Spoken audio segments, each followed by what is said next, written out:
Episode 2 of the Dubious Counsel. Today we're talking about warriors. I'm Dion. This is Nathan. Yeah, that's me. And Bill. And Bill. So essentially in this series of videos, what we want to focus on is using our expertise to try and impart our knowledge to newer players and less experienced players. So today, warriors. So our first video was heroes. So now we're focusing on the bread and butter, the infantry heroes of your army. Infantry heroes? So, infantry warriors. There we go. You're on a roll to start. All right. So, Coach, what stats do you look for in a warrior and why? So, I mean, I don't really have anything, for the armies that I play. I don't really, I would say to look for high strength and high defense. Those would be the two that I would look for personally. Having said that, I always end up playing armies that are defense 5 tops. So what generally tends to be the advantage of when you play low defense armies? When you have your warriors, what area does it make up? Does your army make up for that? I feel like, okay, do you know how a game? They do those post-game interviews with athletes, and you can tell the dude's just completely fucked. Nothing's going through his brain, and they ask him some hell long question. They just go, "Yeah, we played hard. The other team played hard. We scored more points, so we won." That's how I feel right now. You've just asked that, and my brain's going. Let me rephrase my question. Can you pass this one? So, when you have an army that has high strength and high defense, compare that to an army that has low strength and low defense. What does the low strength, low defense army, how does that make up for it? Generally numbers. Your stuff's cheaper. The higher your stats are, the more expensive there stuff. We go. Makes more sense. Your first question. If someone in the comments... Stat to warrior ratio. Stat to warrior ratio. That's a goodie. Points to defense ratio. So what about you, stats worth justifiable for the points? What about you, Bill? What's that's exactly what I just said. I reckon. Are the stats just justifiable? Justifiable. There's a big word for me for the points. So that's fair. Like an orc 6 points, right? So you're getting basic. You're getting 3, 3, 5 or 3, 3, 4. Got to pay a point for a shield. So 3 fight. Strength 3. That's pretty much your basic. That's your goblin, pretty much. Your orc is a goblin. And then, I don't know. So, mainly what Coach said, your strength, say your strength 4 is probably the best strength as a warrior.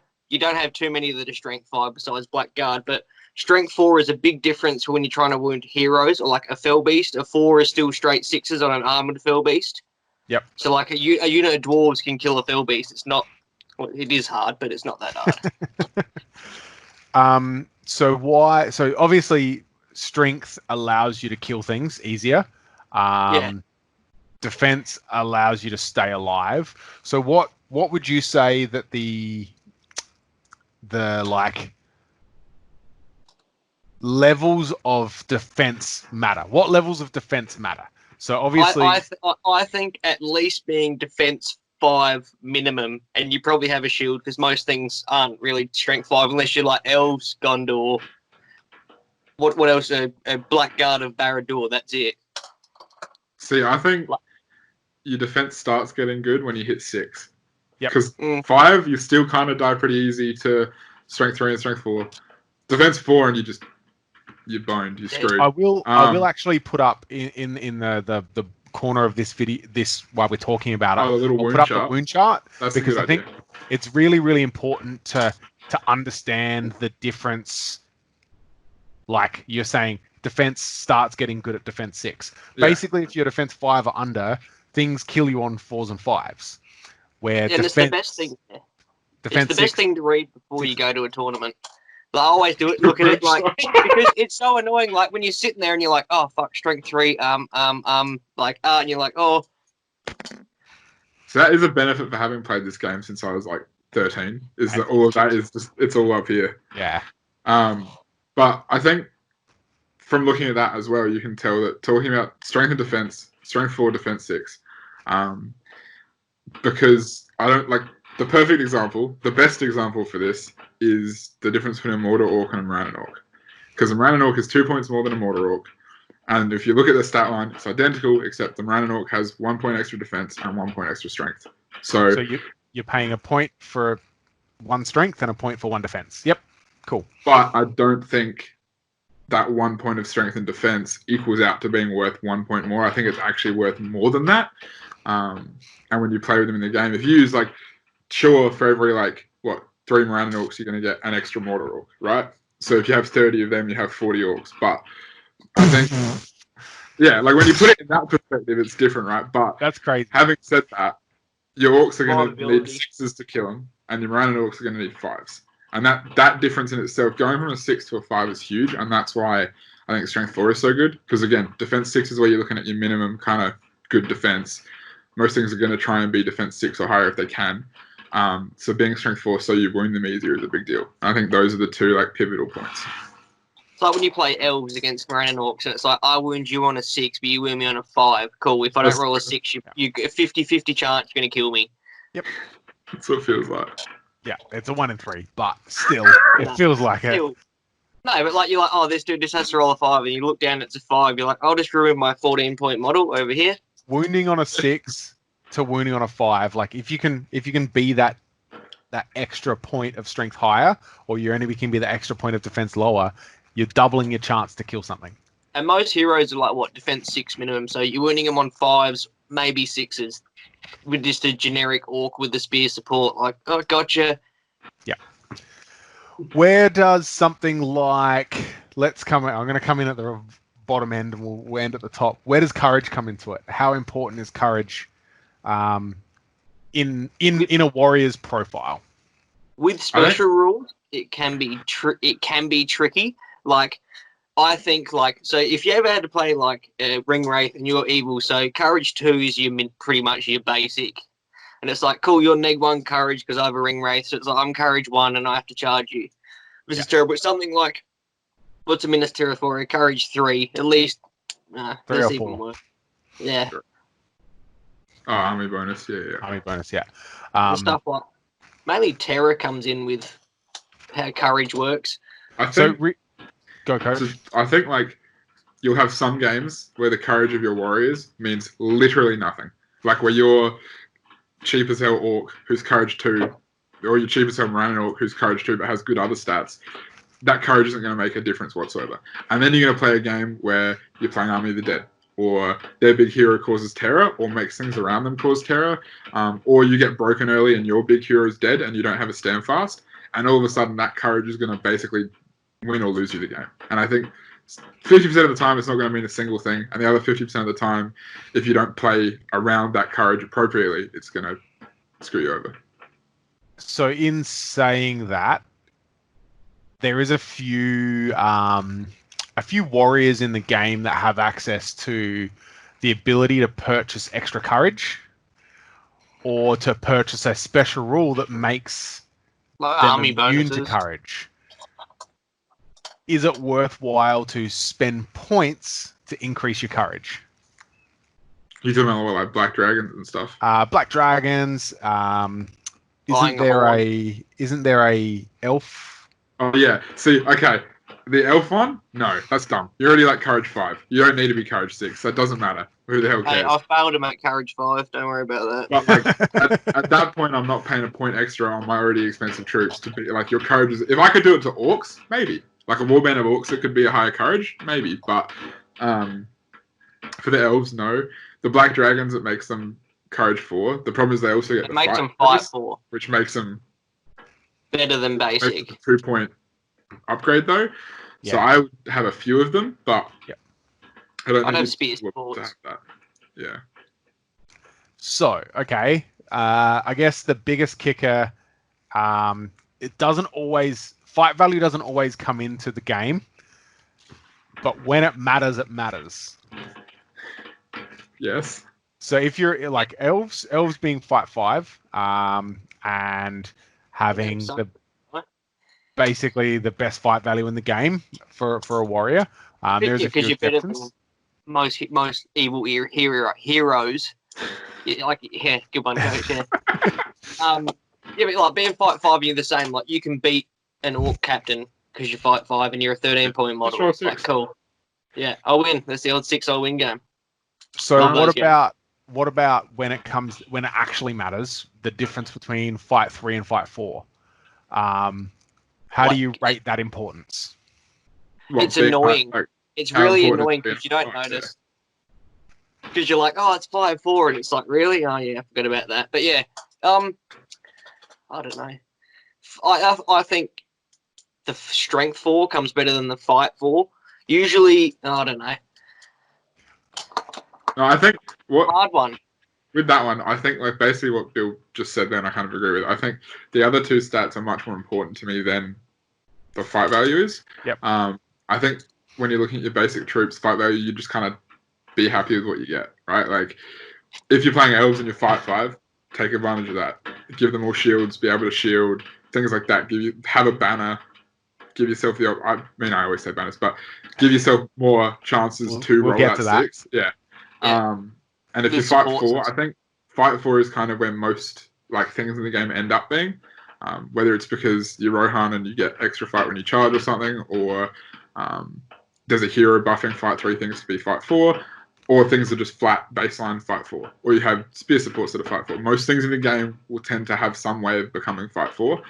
And I think, so being fight 4 minimum, if you play against a fight 3 army, it's cool. If you play against a fight 4 army, it doesn't really matter. But I don't think it's worth kind of going out of your way for your basic... I think it does matter if you're fighting a fight 4 army. As a fight 4 army. If you have the ability to go from fight 3 to fight 4, like it's only worth a point. It's good to be fight 4 because if you're fighting against a fight 4 army, you're not fight 3, so you're not automatically losing those ties. Yeah, I think the only case of that is Easterlings, where they have the upgrade, right? For plus Black Numenorians are fight 4. Things like that where you can take. I think if you can have fight 4 or like a higher fight value, have at least some littered throughout your army. Yep. But I don't think it's worth going, oh my god, this Moran and Orc is only fight 3. Black Numenorians are fight 4. I'm not taking any Moran and Orcs. Like, I don't think that's the solution, right? I think same with what else is there? The Gondor, right? Yep. Your Warrior Minas Tirith is fight 3. A Fountain Court Guard is fight 4. And there are other benefits, but I don't think you look at their profile and go, I'm not taking any generic troops, and I'm only taking the elite stuff because of their fight value, right? Like, I think you want to have some of it, but I don't think it's going to make or break the game if you don't have a whole. You don't want to go too top heavy with it if it's out of its way. So we'll come back to Warband composition. We'll talk about that at the end after we've discussed a few other different. I'm screwing all your questions over. That's good. That's good. No, it's good because it's very productive. It's a lot better than us just talking crap all the time for like 4 hours and having to edit it into like 45 minutes. All right. So my next question, I'm gonna ask Bill. I'm gonna ask Bill, and then I'll come to you, Coach. I hate being put on the spot first. I've written it on the whiteboard. Let people talk first. Shooting. Is it worth it? And why? Well, I think it depends on what army you take. Like, shooting, I don't think is a big part of the game. Like, I've played Mirkwood Rangers before. I played a lot of elves. 1 in 3 games, you'll absolutely... Like, I killed a Durin's Folk army that was defense 8 and 7 in 4 turns, and I was like, oh, like, absolutely shot the earth table. And then the next 5 games I played, like, you know what I mean? I killed 3 Minas Tirith warriors, and I got a captain down to 1 wound. Like, woohoo! Like, I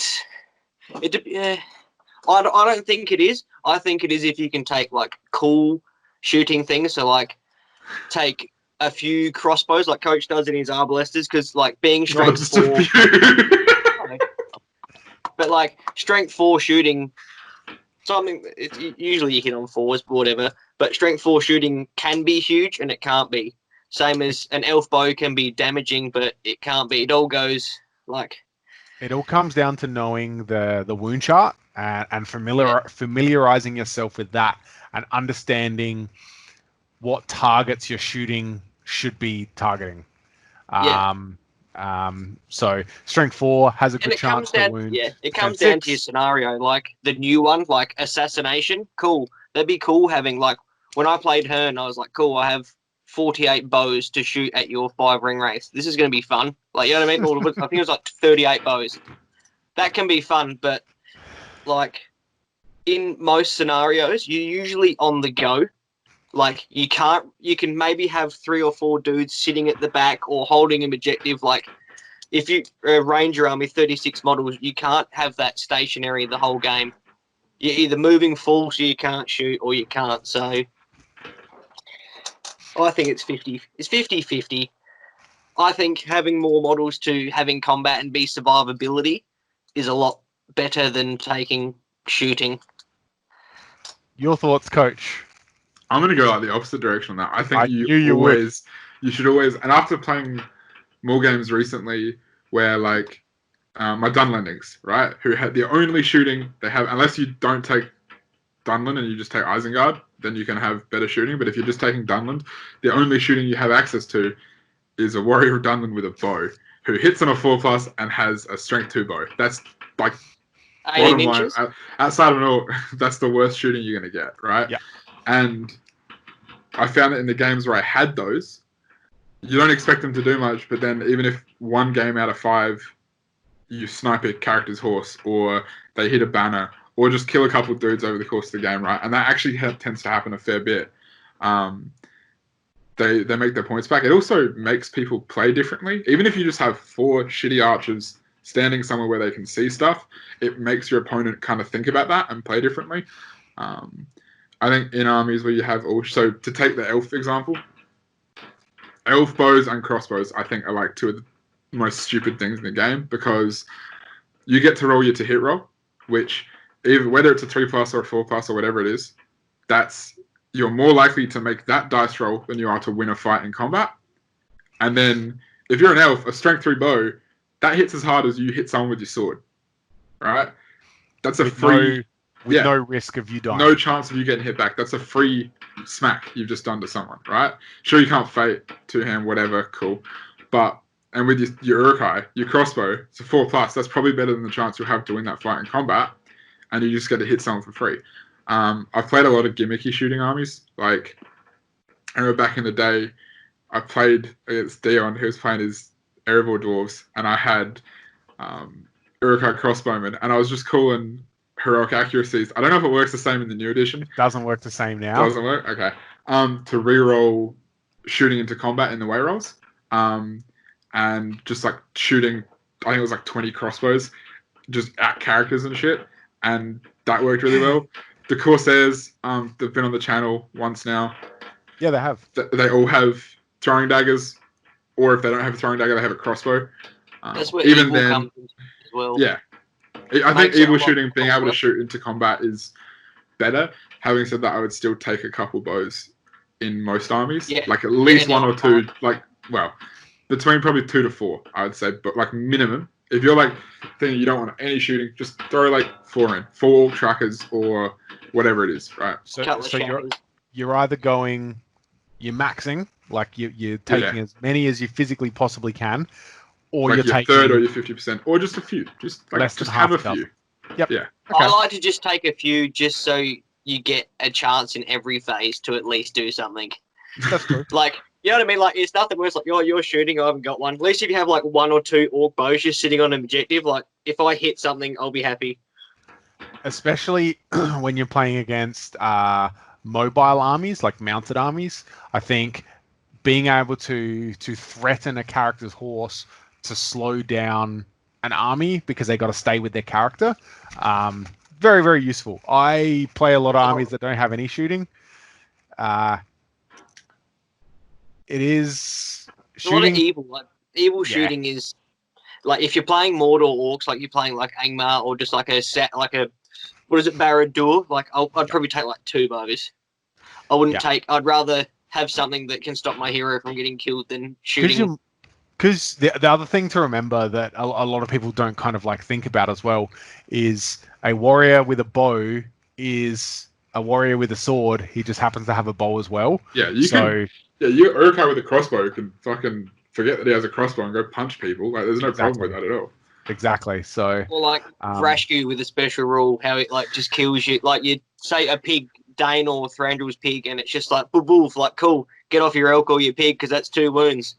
Yep. At strength 4, and they're only like defense 5, so it's 5s. 2 5s, point of might. Yeah, done. Especially for warriors, take a few, have bows all the time, whatever. Like if you can, have some shooting.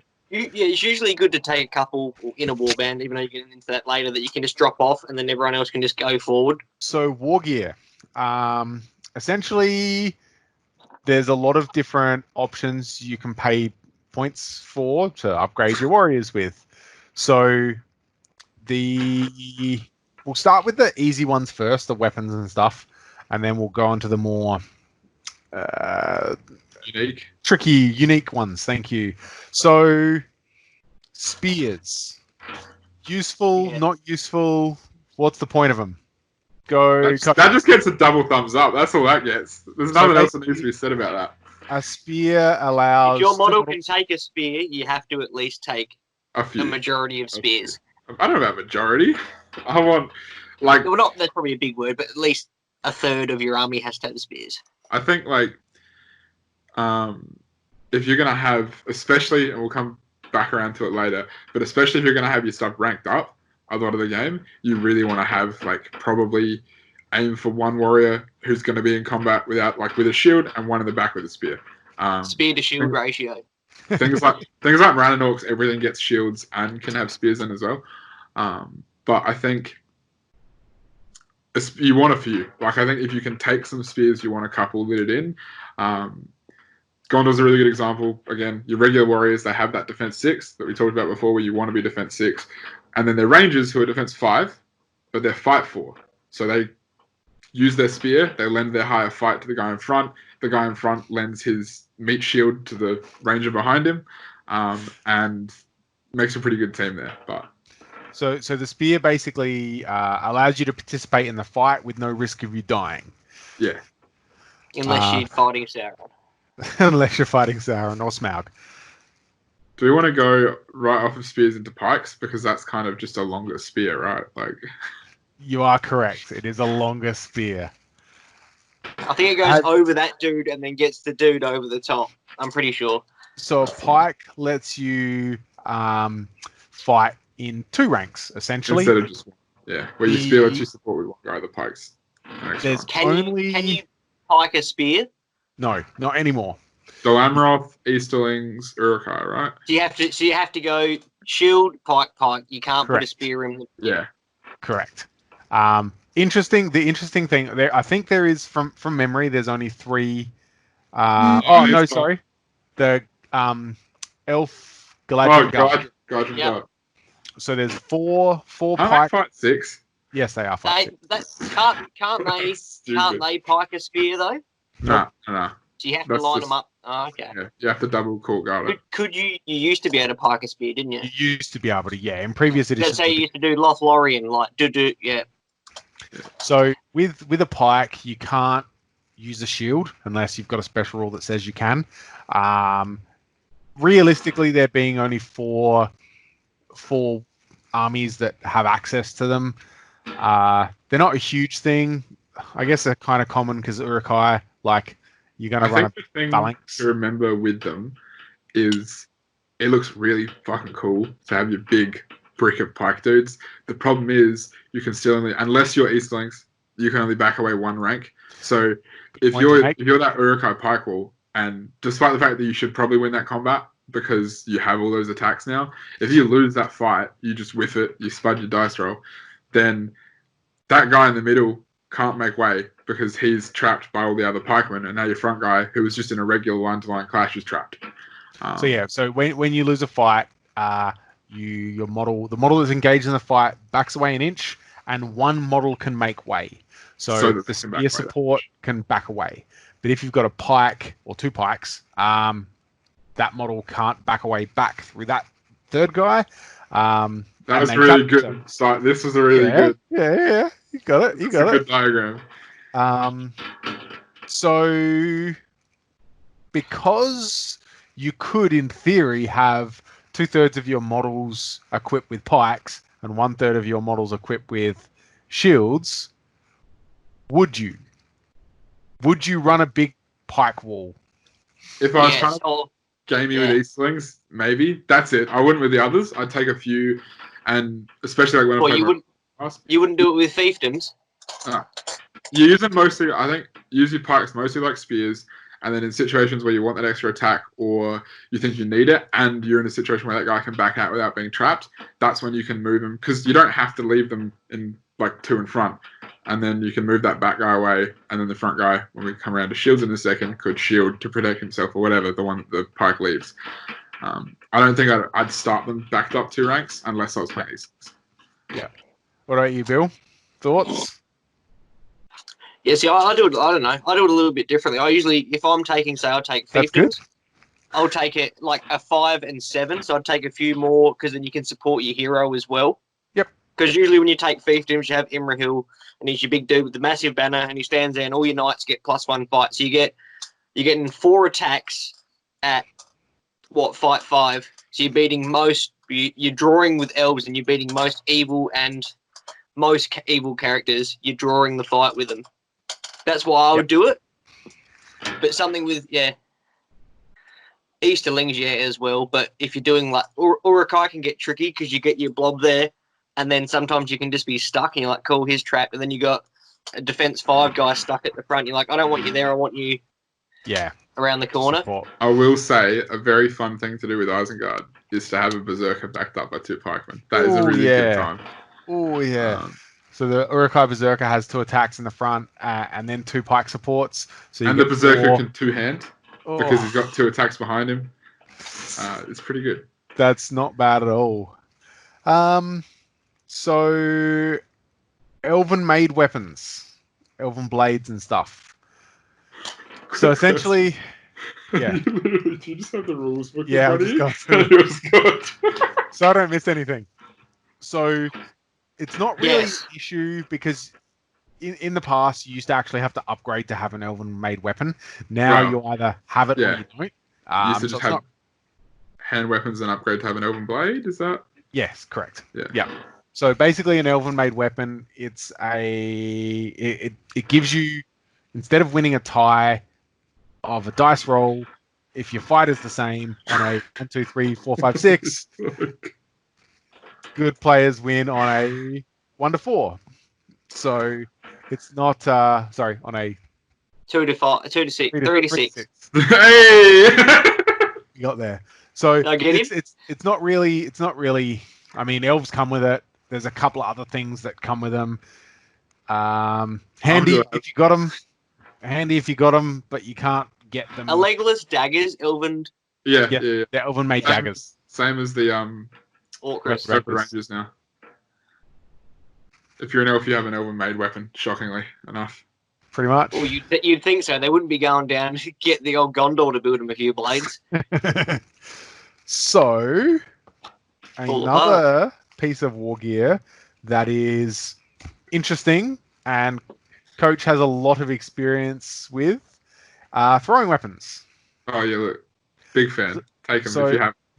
Throwing weapon is, I guess, one of the more interesting pieces of war gear in the game because you actually can potentially use it in 2 phases. You can use it in the moving phase. Not in the same turn. Not in the same turn. But basically, when you charge a model with a throwing weapon, you stop an inch away, you get to make a shooting attack, and then if your target's alive, you can continue moving. If your target dies, you can charge somebody else. Or you can use them as a shooting weapon. But there's quite a lot of throwing weapons out there. A lot of dwarves have them.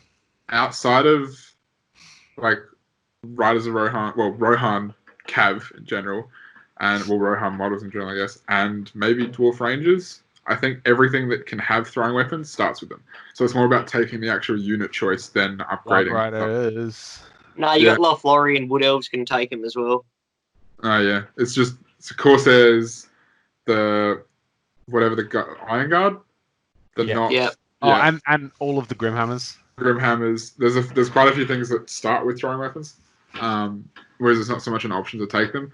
if you do have the option to take them, like in your Rohan, it is a lot of points for most things that can take them, but I would at least have a few, because when you do get to do that charge and you just take someone out of the battle line before it starts, it's crazy. Being able to that one turn where there's it's like a free hit on the way in if you're charging. That awkward turn where everyone kind of stops just within charge range, but you've got to wait one more turn before someone can actually commit to charging. You get a free round of shooting. Being able to as well pick a hole in a battle line and flood some of your warriors through a battle line is very handy as well. Being able to be aggressive and charge, but potentially widen a hole in somebody's army to flood through and kill a banner. Sounded weird, but you get what I'm saying. Very handy as well. Important thing to note, throwing weapons don't count towards your army's bow limit. So you've been reading the rulebook right now, haven't you? bows and crossbows, it does say right there. He said he was eating before we were filming, and he's just been reading the book. He's sitting there reading the Nah, it's all up here. It's all up here. Yeah, good one. So normally you can only take 1/3 of your army with bows shooting or crossbows. weapons. Yeah. Throwing weapons don't count towards that, so quite handy. So shields. We've talked about shields a little bit. Bill, give us your thoughts on shields as an upgrade for warriors. When are they useful? When are they not? I think you always have to give your frontline. If he can take a shield, give your frontline dude a shield. Because at least if you get caught in a battle and you're stuffed, you can at least shield. If you haven't got a spear support, you can at least shield. Or, yeah. What does shielding do? So when you shield, obviously, everyone in the combat has to shield. I don't know if in the old one you used to be able to spear support, whatever, but everyone in the combat has to shield, and you double your attacks. So if you're a hero and you have 3 attacks, you get 6 attacks, right? If you shield by yourself. Yep. So that's when it can come in handy. Like 5 points on a captain. But if you win the fight, you can't strike blows if you shield. You're basically just using your shield to get them off you. Yep. You don't get elven made shields. Yeah, if you got like four models to die and the game ends, you're like, oh, I don't really need to die here. That's when a shield can come in handy as well. You're like, shield. The worst one go for it, coach. For that is when you're playing elves against somebody and you need to kill a few more models for the game to end. But if the game ends, then you might not win or win by as much as you can. So you just shield into everyone. Like walk your elves into people and shield every fight so you don't lose, the game doesn't end, and you get to keep moving things around to hold objectives and stuff. It's very obnoxious to have done to you, and it's happened to me multiple times. Steve. I'm doing it. It's good for, like, obviously me playing you, coach, that done lending special rule where everything gets a +1 to wound. So I remember when we played, and you're like, oh, it has this, and I was like, oh, what do I do? And I was like, you know what, I'm just going to... Because literally shield every fight. With glaives, so I was just running glaives, and it's like, cool, I can shield him, fight 5. Shielding, and he's beaten 4 done lendings. He's like, all right, cool. And then gets halfway across the board before he's killed 2 things. Like, oh, well done. I was like, that's the only way you can actually beat that turn is to shield. You use it to have a regular warrior try and hold up a hero if you get stuck in a fight, and it's just like, especially like they call it heroic combat, or it's just a captain who has a few extra attack, like 1 extra attack than normal. So it's important to note, if you win a fight, you must strike blows against your opponent. You can't choose not to. Shields, hammers, and maces, and staffs and batons. The bish bash bosh. Are the only 3 non-lethal weapons in the game if you choose to. So what about very, very important. Yep. If you stab, right, do you strike yourself before you strike blows? No, so if you stab in the fight and you kill yourself, do you then strike that blow for if something dies? You only take the hit against yourself if you lose. So if you win, you don't hit yourself. No, I was going to say, because then you could just be like, cool, stabbing, kill yourself. Cool, I didn't kill your dude, I win. Thank you. Yeah.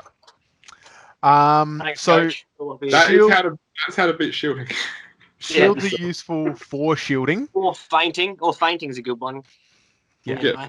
Get there. So shielding is useful for shielding, but they also increase your defense by +1. So as we went over at the start, high defense is better if you have the generic defense. Yeah, a generic orc at defense 4, take a shield if you're going in front, because nothing worse than being defense 4 and Harad defense 4 that can't take a shield. That's pretty bad. You might as well take the Aberrant Guard. That's true. The times you don't take a shield are if you want that dude to have something else where he wouldn't be able to have a shield. So if that warrior's going to have a bow or a pike or a two-handed weapon, can't take a shield. Otherwise, even with spears, sometimes you can. Yeah. You can, but you can't use them both, so you don't get the defense bonus. So you're basically wasting your points for the ability to shield if you want to. Yeah. But plus, the point for the defense, good. The point for just the shielding rule, So, Elven Cloaks used to be super, super dumb. Yeah, you'd cross your spears in front of each other. You'd do this with your spears, and they'd hide each other if you were more than 6 inches away. Really stupid. So what the Elven Cloaks used to do is if the enemy was more than 6 inches away and you were obscured by anything, a blade of grass, a stiff breeze, someone's burp, you're basically invisible. Yeah. Me and Bill stand out in the middle of the street, put our arms across each other, you can't see us anymore. Exactly. What it does now is you have to be obscured by terrain, only terrain, not other models, and more than 6 inches away. So useful. How much does it have to cover? It just you just have to be like part of. Does your base count? Does the base count? No. Are we going down to that? Because it doesn't say it. Does the base count? Part of the model has to be obscured. So it has to be at least the feet or the shoes or something to be partially obscured. Yep. I think Elven Cloaks, if you have them, cool, that's awesome. If you can put them on heroes, yes. Warriors that can... is there anyone that can upgrade to have them nowadays? Nah, most of them pretty much have an Elven Cloak. You have them, yeah. Only the Fellowship. It's pretty much heroes, like your Hobbit heroes through the Fellowship, elves, Gimli, Strider. Yeah. I think if it's a hero and you can upgrade to have it, yes. On Warriors, they either come with them or don't. If you're going to go on a horse, like Legolas, that can take an Elven Cloak that can go on a horse, I wouldn't pay the 5 points for an Elven Cloak because as soon as you go on a horse, you can be seen. Yeah, you can't use it. And you're hoping you're not getting shot off your horse to hide behind terrain. So, a controversial one next, and then probably a no-brainer. Warhorns. What are our thoughts on Warhorns, Coach? Yes. Having said that, they're really good. Having said that, I just never find myself squeezing the points in to take one. Especially something like, again, we talked about before, if I could pay the points to upgrade my Mortar Orcs to be 1 higher courage, I probably would. This is the option to do that. And I think good models can have Warhorns, evil models can't? No, you can. Black Numenorians can have them. Yeah. Oh, really? That's cool. Orcs can't. Yeah, so you put one on your Black Numenorian, and he causes terror and stands there. At least they used to be able to. Double check that for me. You got the books. I don't have. I'm pretty sure you can. Book. You could take a banner and a Warhorn. Thoughts on Warhorns, Bill? Like Coach, I've probably the only time I've ever taken a Warhorn in a game would have been playing Arnor and taking a Hobbit Warhorn because it'd be the only option to make your dude's courage 4.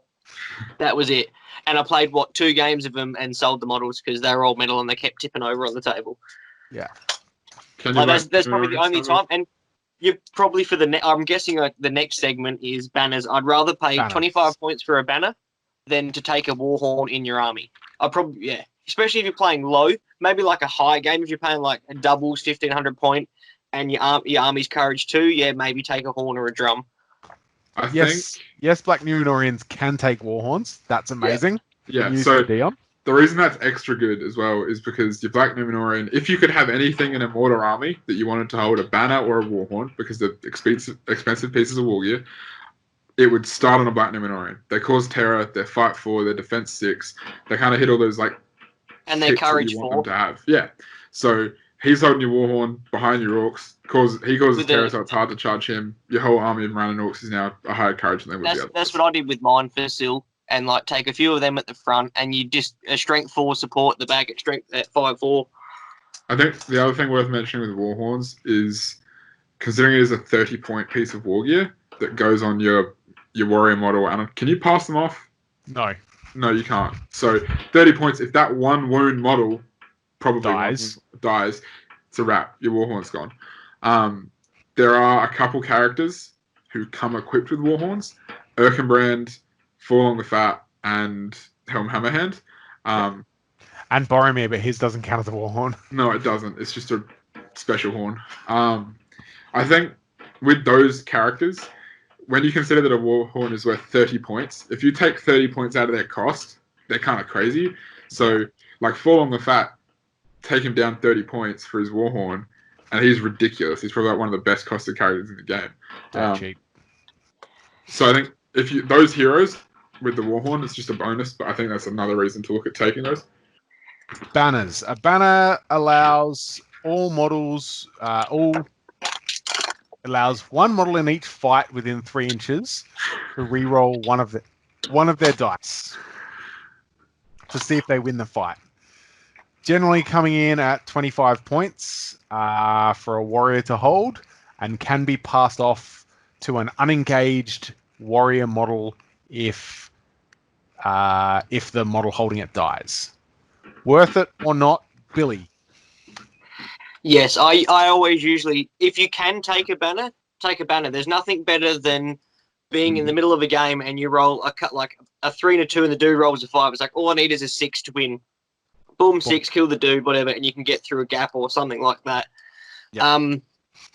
There's like, 3 inches can be big. You just got to know where to put it. Like, if you put it in the middle of where you need to be, coach's face, he likes that one.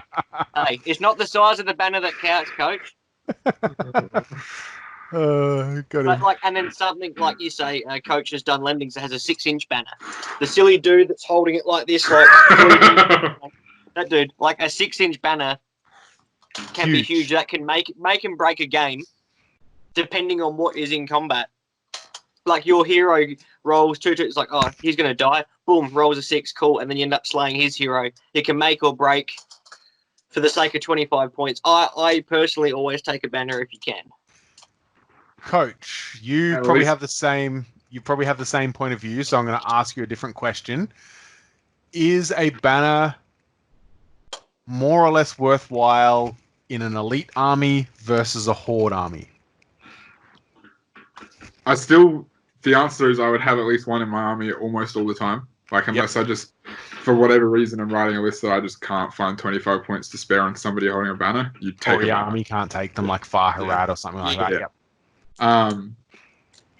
I think they're just, as much as I hate to say the words, I think mathematically they're better in elite armies, because the higher your fight value, the more chance you have of the number you roll on your dice matters more, right? Because if I roll a 4 and you roll a 4 and my fight's higher, I win. But if I roll a 2 and you roll a 4, all I have to do is then re-roll that 2 into a 4 and I win.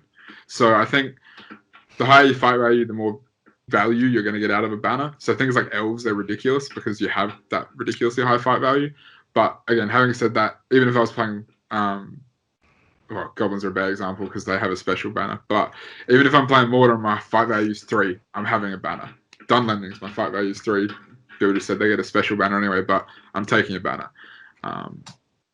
There are some heroes that can take special banners. But I think at least some kind of banner somewhere in your army. So, can a hero pass on their banner to another? 100,000,000% definitely not. That would be obviously, Imrahil's, he's just a banner. He hasn't got a banner, but someone like Siladan, he actually has a banner. It's not in his war gear as a banner. It specifies in the banner rules. Warriors can pass off to other warriors. Heroes can't pass off. Yeah. So in an elite army, you would almost definitely have one banner across the whole army. In a more horde army, is there a possibility that you'd put in more than one? Look, I tried playing 2 banners before I got all my new Forge or Dunlend stuff because I just had tons of fucking Dunlendings, like just tons of dudes, because you don't have anything else to spend the points on. And then even with the 6-inch banner, if I had 2 of them, basically no matter how stupid I am with my positioning, everything's going to be in banner range all the time. You can have a 24-inch banner. Yeah. If you're smart with it. You can have an Imra Hill.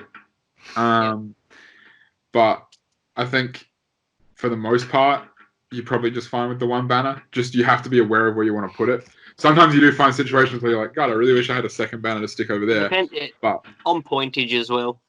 Yeah, 50 points out your army. If you're playing like we play a lot of 650, you're playing 650 and you're like, I'm down 50 points before the game even starts. That's a lot.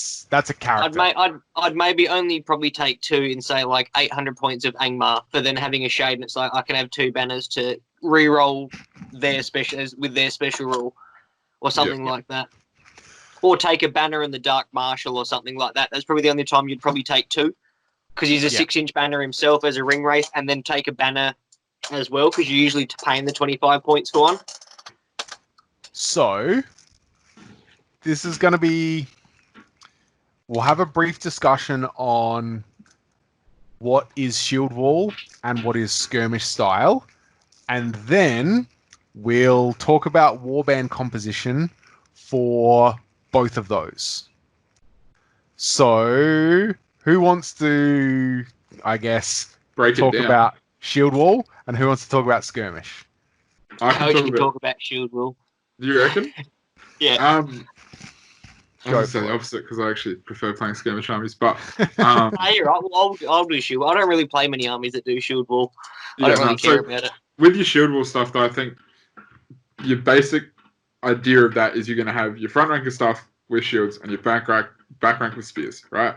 And you're going to go into combats and you're just going to walk forwards in a brick, maybe spread out a little bit so that you don't get yourself trapped and in dumb situations by just being in one long conga line. But the benefits of that mostly are like, well, some things literally have a shield wall special rule, but outside of that, the benefits of that are that you're always going to have your extra attacks per combat. If you use terrain well, it's kind of hard for things to flank around you. Outside of that, it's also just kind of brain dead easy to play. You kind of just line your models up and push them across into areas where they fit. I think one of the strengths to it is it's quite user friendly. You plonk a banner down in the middle of your warband and everything is affected. You have a hero at the front, so if he needs to call heroic actions, it affects. It's easy to see where it affects. So it's quite a hammer blow. It's a lot of armies play like that. There's definitely armies that do favor that play style. What are some of the weaknesses of a shield wall? If you get flanked, you're kind of screwed. Outmaneuvered, if you put yourself in a situation where things can get around the side, especially, and I'm sure we'll talk about the skirmish stuff, but I used to play Hunter Orcs, which don't have, like, a lot. Hunter Orcs a lot, even with whether it was with the Necromancer or Azog or whatever. And Hunter Orcs don't have spears, right? Unless you take Gundabad Orcs, but Hunter Orcs themselves don't have spears. So you have the same rough number of models because they're not that expensive. So when you hit the front line, you have all these models behind that have nowhere to go but kind of to try and push around the sides and wrap around. And if that happens with an army, you get yourself kind of bricked in. It's kind of screwed. And I guess the pros and cons are the same. The pros is really simple. The cons are it's really simple. It's one of the big drawbacks is an opponent. It's a lot of stuff in one area that an opponent can just avoid. Yeah. If you've got a couple of shield walls across an army, a couple of warbands plonked down, your opponent can just take their entire army and kill a third of yours, and then a third of yours, and then finish it off. So they're good for like getting to the spot first. You say there's what's the one with the objectives in the middle and you've got to have the most within 6 inches? What's that one called? Hold ground. Yeah. So like, cool. You get there with your Ministerial Warriors or your Iron Hills, and you get there first, and then you can benefit from using Shield Wall in like a gap to stop what's coming towards you. Other than that, I usually forget about Shield Wall, or something happens and you end up bailing from the Shield Wall, or like Coach said, you get outflanked, and the next minute you might as well just span out. So So playing in a skirmish, I guess a skirmish style, a skirmish formation. Tell us about that, Bill. what would you class as skirmish formation? Something without a spear, or doing something that hasn't got shield wall and trying to support that way? Just playing more spread out. In my head, you're playing spread out. So instead of having your warband in a block, you'll have like little pockets of I warriors. think that's where like skirmish for me, like a good army for that would be like the Rangers of Athelion, where you can't really get caught in a blob, really, I'd say, because you, like Coach said, if you play Hunter Orcs, you haven't got anything that can spear support. So if you get caught behind, it can hurt, or something like that. But skirmish armies, I don't really play too many. I usually just play Angmar and you just sit in a blob and just chill with the shade. So Bill should have talked about a shield wall. And Coach should have talked about skirmish. But like with coaches like his Umbar, that'd be a skirmish army. The only thing that sits back would be what your crossbows. That's it. Everything else has to hit you before it gets hit because they're defense 3. That's where the throwing knives come into it again. Throwing knives, like having, like you said, pockets of things with throwing knives that can get around you, and it's like, cool, I'm going to kill that spear support, shoot into that battle if I have to. I guess one of the elves is a big one that most people actually play in a shield wall style army, but actually they're the best when you play them as a skirmish army. So you have a warrior with a shield, a warrior with a spear, and an archer. And you just boop, boop, boop, boop, boop, have that spread out across the table. And essentially it gives you a bow shot every couple of inches that can spread out 24 inches across the battlefield. And you can't get yourself caught. Exactly. So you're not committing to one area. You're spreading out. I guess that's the real difference. No, like I get what you mean. Like I've played, say another bad one for it is if you mob together is Mirkwood Rangers. I played coaches and I played your Bolg or Azog, and he rolls in with the limo warg. You know what I mean? Hits 3 dudes, and cool. I'm calling a heroic combat, and you're like, I know where he's going. He's just going to kill those 3 dudes and wrap around and kill 3. And then you're like, oh, cool. So if I had them spaced out, he maybe would have killed 2. Now he's killed 90 points in the space of 5 minutes. Yeah, it's a lot harder for super powerful things like monsters and heroes and stuff. You're not committing everything to one area where you can just get outnumbered and swarm. It's hard. Yeah. So even like little units of like 4 to 6 things. So instead of having your big shield where like here's my warband of 12 dudes that's a hero, a banner behind, and the other 11 guys are just 5 shields, 6 spears, and it's just that blob that walks around together, right? Have like the same thing, but split it up into smaller groups and have them walk around a bit more and spaced out a bit. Like, kind of gives you more flexibility, because if something happens where you still want them to charge in like that and line up like that, you can do it. You just don't. And there's more advantages to playing spread out. Yeah. So ignoring cavalry, because we'll have to do another little segment on cavalry and monsters, but just focusing on infantry, how do you compose your war bands if you're doing a blob shield wall army? Billy, how do you like? What are you kind of like? What are your numbers looking like? Shield wall should, I'm guessing, Moran Orcs. Your blob, your big blob of stuff. If you're playing Moran Orcs, you want to like. I think Coach does it the same as me. Sometimes I'll run like 5 and 6, so my hero gets a spear support. I see he does that a lot. You can 5 with shields, 5 with shields, 6 with spear. So you can then give captain gets a spear support. Stuff like that. I haven't really played Iron Hills. I don't think you can get many models to help them with shield wall. Gondor's more of a bigger one that you'd use your shield wall, having like 8 points models that can shield wall. Playing big points, there'd be nothing worse than playing 12 shield, 12 spear, interlocking Minas Tirith just in a line. Like, great, I think it does depend on your army a lot, but I think with your regular infantry, especially if your hero is like a regular captain or like someone that wants to be in combat, you kind of just put him in the spot where one of the shields would go, fill out a couple more. Whether like, say with my Corsairs, you'd have like your Corsair captain, 3 Corsairs with shields, 4 spears, and like 4 arbalesters or 3 arbalesters and a bow or whatever, like your little thing. With your Urukai, have a few crossbows in your warband, have a few shields and a few pikes. I think something a lot of people get caught up in when you make warbands, especially for armies like that where you want bricks of things and you want like your big blob stuff to happen, is that you get caught putting it like, oh, this warband's going to be all of like just shields and pikes. This one's going to be shields and pikes. And then this third warband, that's a third of my army, is all 12 of my crossbows in this spot. And I think that, like, you kind of want those things to be spread out more throughout the army.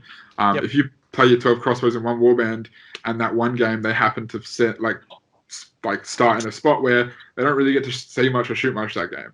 Whereas instead, if you've got 4, 4, and 4, and this group doesn't get to do much, but these two are shooting the whole game, and it gives you much more flexibility. So I think, and reading the scenarios as well. Yeah, like I used to do that at the start, and it's like, here, cool, here's Rashku with 12 crossbows, and then it's like, oh, it's random deployment, and your crossbows are all the way over there, and they don't do anything all game. It's like, oh, would have been nice just to have 4 over here. Yeah. What role do elite warriors have in your warband? So, say for example, a Minas Tirith army where you've got your composition of 3 bows. How does that maths work? 3 bows. Yeah, 4, 4, and 4. So 4 bows, 4 spears, and 4 shields. What do things like Citadel Guard and Fountain Court Guard, where do they come in? Do you intersperse them throughout your warbands? I think that's the best way to go with everything. Like the way I do things. And I think you kind of want to have them, like, say in that example, replace 2 things. Like replace a couple bowmen with a couple Citadel Guard bowmen, or replace a couple of your spears with rangers, or with Fountain Court Guard, or whatever it is you're going to do. And I think you don't increase your fight value where you need it. And I don't think you have that, like, here's my one warband that has 12 Fountain Court Guard with shields and spears. You could do that, but I think they're better off if you then took those 12 dudes and spread them out across your other warbands. I think, they're the same as Thranduil's Halls when you take Palace Guard. So they're pretty much the same thing. They're bodyguard. So obviously you have Boromir or something, or Thranduil. They're bodyguard as well. I probably wouldn't max out on them. A lot of them, like with Citadel Guard, like the one I wrote for, you'd take probably 4 because they can spear support. They can take a shield. I probably wouldn't pay the points because you can put a shitty Minas Tirith warrior in front and leave enough space just in case you're paying like a ring wraith. Cool, I've got bodyguard. I'm fearless. I can still pop through here. And then my Minas Tirith spear support can just spear support him. Yep. Like, because when you lose one of them, you're like, oh, shit, that's 11 points. But if you lose just a Minas Tirith dude with a shield, you're like, that's not too bad for the turn. Yeah. What about your warband composition if you're playing a more skirmish style, where not everything is going to be in one area, where you're intending to spread them out? How do you compose your warbands differently if you're playing skirmish style? I think I playing skirmish style, you usually on the go, obviously. Like skirmish armies, like hunter orcs, all that sort of stuff. You're throwing knife, wood elves. You're sort of, always on the go, like Coach said. So if you took that, you'd take like 4 with sword, 4 with spear. I'd probably only take like 3 with bow. Probably wouldn't take 4. Pretty much 4, 4, and 4. I don't get 4. Your baseline like composition doesn't change too much, and it's all going to be personal stuff. Mess around with it a lot, find out what you like the most. And just do different things sometimes. But I think it really comes down to see what works, really. But I think it's kind of a similar thing. Like with Hunter Orcs, you don't have spears, so I'd have the same thing, except I'd have like my bow limit worth of bows, and the rest of them just without bows. Throw in a couple of 2-hand weapons and things like that. Whatever's in the box, honestly. Pretty much. And I think like kind of, even if you write the same exact list, like if I was trying to play that Gondor and be skirmish, I wouldn't write my warbands any differently. It would still be kind of everything spread out. I think you don't want to put all your eggs in one basket, right? I think you want to spread your stuff out. And that's when we come back around eventually to talking about cavalry. It's just going to be the same thing. Yeah, chuck a couple in. All right, one more thing to finish this out, just because I'm curious. Yeah. What's everyone's? If you had to pick one individual warrior profile, what is your favorite warrior profile in the game? Whether it's something you use all the time or not, or just something that you think of. And also, if you've made it this far, chuck that down in the comments. Let us know as well. That's good. Are we allowed to do one? But, yeah, I'm asking you two as well. Are we going to pick a good and an evil? Last. Are we going to pick a good and an evil? Bill said I want some time to think about that. A good and an evil, or just one? I already know.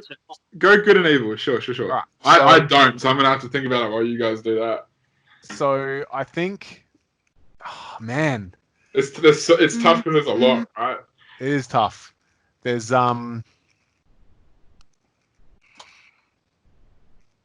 because you got to take points into consideration as well.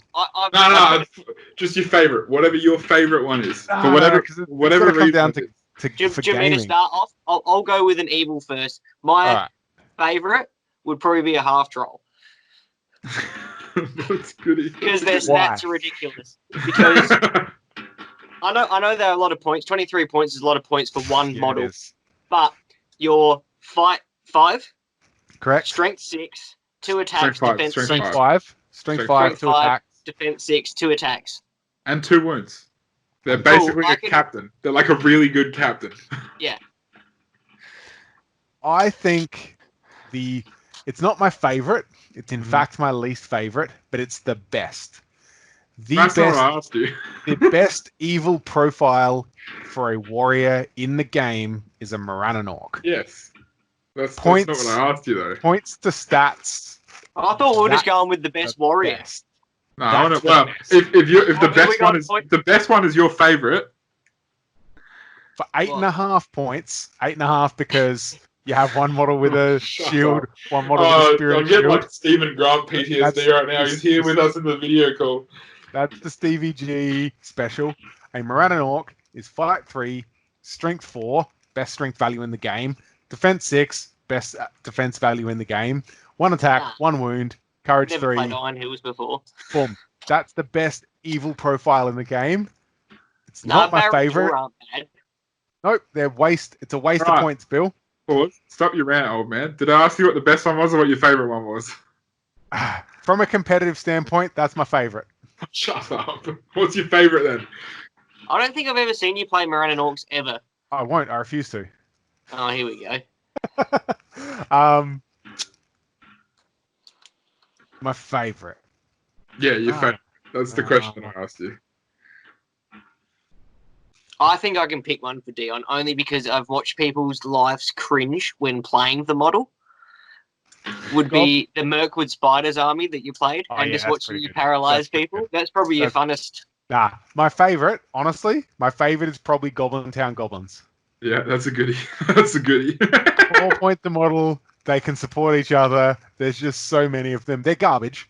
Utter, pure pus. But it's pretty funny when they kill 2 elves in a turn. They're so dirt cheap that you just get so many of them. That's my favorite. Done. I'm going to have to check out. We'll leave monsters when we talk about monsters later, because otherwise that would be top of the list for me. The 2 Berserker profiles, the Uruk-hai and the Gundabad Berserker, it's a tie for me. Probably the Gundabad one actually wins slightly because they move 8, which is so cool. Strength 4, defense 5. Strength 4, defense 5. Both fight 4. No, fight 4. They both fight 4. Both fight 4. Both have 2 attacks. Both get that 6-up save, and that's my favorite part because if you make like 2 of those in a row, someone's captain walks up, wins, and does 2 wounds to you, and you're like double 6. It's the best. It's like the best. You could lose the game. It doesn't matter. That's the best moment of the whole game. I haven't seen too many of them since the old Fury, but anyway, those 6s. Yeah. Okay. Good. Best. Good. Favorite. Not good, best. Favorite. Shut up with the best stuff. Favorite. I got 2 only because from playing games. So like, I'm trying to think of what good armies I've played. Not many. I mainly just play elves mostly if I'm playing good. Yeah. Yours got to be the elf warrior with the glaive. Yeah. Elf warrior glaive, or like a palace guard that is fight 6 when your captain's fight 5. You're like, cool, because Trandral's over there and I get +1 to wound. Yeah. Funniest would probably be Wood Elf Sentinel, Andrew's favourite. I'm going to take like 8 in a 500-point game, but for its special rules, because you can push a troll away for a turn for a 25-point model. I've got 2 good as well. Mm-hmm. My 2, there's a lot, but my two favorite good warrior profiles. Citadel Guard. Yep. Citadel Guard is 9 points. He's fight 4, strength 3, defense 5, and has bodyguard. So as long as your highest tier hero is alive, he passes courage checks. That's amazing. Defense 5 sucks a little bit, but automatically passing all courage checks, being fight 4, bang on. If you take that with, what's his face? Is it Ingold? That even if your dude's dead, yeah. No, the other one, the one on the horse. What's his? Huron. His bodyguard special rule, even if the dude's dead. No, he stops getting victory points. Getting victory points. That's right. I think. Go on, what's your other? My other one is Warrior of the Dead. Oh, you're a loser. Defense 8. That's not your favorite. That's your pick for best. So that's pretty good. Mine's really random actually because I've never played against them and I've never used them, but the profile sticks out to me as really, really cool. Rohan Outriders. They're literally a rider of Rohan. I think they shoot their bow on a 3+. They're 1 point less. They don't have shields, but they're really cool to me because I always love the idea of like scout things, right? And they are affected by a hero stand fast from anywhere on the battlefield. They automatically pass it, and the models look sick. They're not great, but they're really, really cool. So that would be my pick for my favorite good. Definitely not points to dollars ratio.